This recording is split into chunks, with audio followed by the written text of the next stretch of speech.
Hello, in this video I'm gonna show you how to edit notification panel shortcuts, which are here on Samsung Galaxy Tab A8.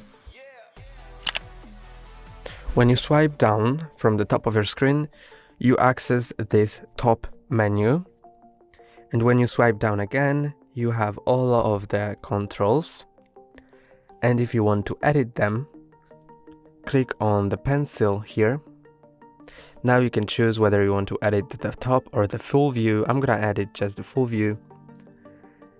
And now you can click on minus to remove the buttons you don't want in your menu.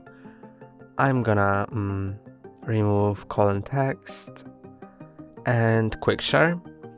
And I'm gonna add something. To add something, just click on it. For example, battery protection. And you can also rearrange them by dragging them, and then click on done, go back, and when you swipe down twice from the top of your screen, you can see your edited menu. That's all for today. Don't forget to like and subscribe. See you next time.